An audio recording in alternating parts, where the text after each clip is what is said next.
shortage problem, and in studio with us is Gerald Masila, the Executive Director of the East Africa Grain Council, EAGC. Gerald, just before we went on break, you were speaking about some of the things that we can do as African governments to ensure that even in the wake of drought and situations we cannot control, we have enough food. Indeed, yes. And especially as a region, when you look at the various regions in Africa, and particularly in the Eastern Africa region, and you take the region in totality, it produces more than enough food that can feed our people and even export.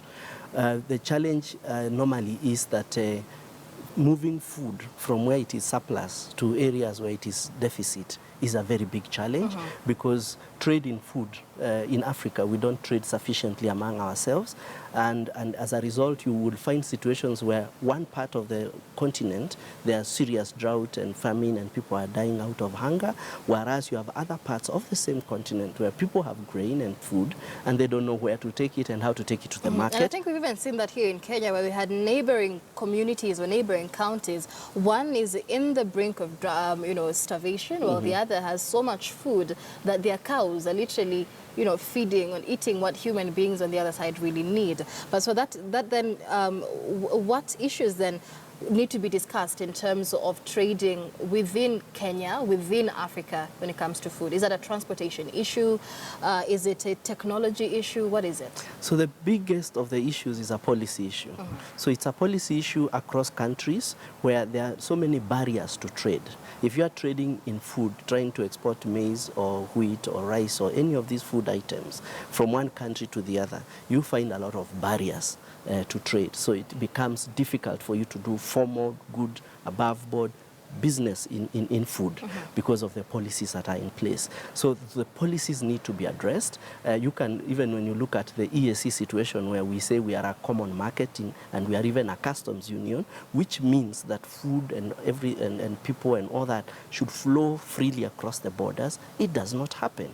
You still have export bans, import bans, you are supposed to process a permit and so many other things that make it increase the costs of doing the business and make it actually not possible for you to do the business. So policy is important, and we need to have these conversations with the policymakers so that we have more facilitation of trade of the people in the people in the sector, so that farmers can access wider markets, can get at better prices, and those who are investing in the value chain like grain traders, grain processors, can be able to get the flow of these processes with reduced transaction costs. Secondly, infrastructure is also a key issue, particularly infrastructure for handling and storage and warehousing of grain. That's a big issue. And because of the low levels of investments in infrastructure for grain handling and grain storage, we end up losing a lot of our produce after harvest. I understand about 40% of food in Africa is lost post-harvest. Absolutely, and sometimes in some instances much more than that. So the post-harvest loss is also another huge issue which leads to the problem. Because I mean, 40% of Africa's food production, I would imagine that would be enough to feed more than enough. Millions and millions of people. It's a lot of food. So if we reduced our post-harvest losses, we would be far away towards resolving the problem. And the other challenge is also around when we look at the costs of doing business when you are in the grain sector.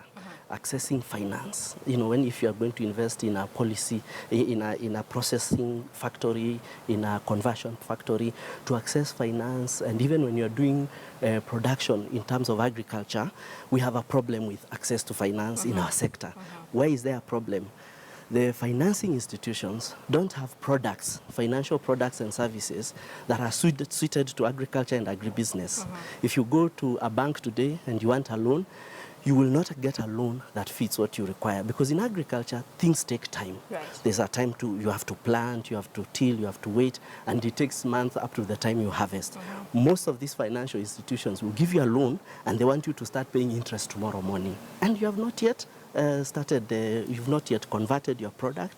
So that problem of finance is a very big issue in terms of the whole value chain. Yes. All right. Thank you so much, Gerald Masila, Executive Director, East Africa Grain Council, here to just put more context into Africa's food problem and what we can do as African governments to turn the situation around. Remember,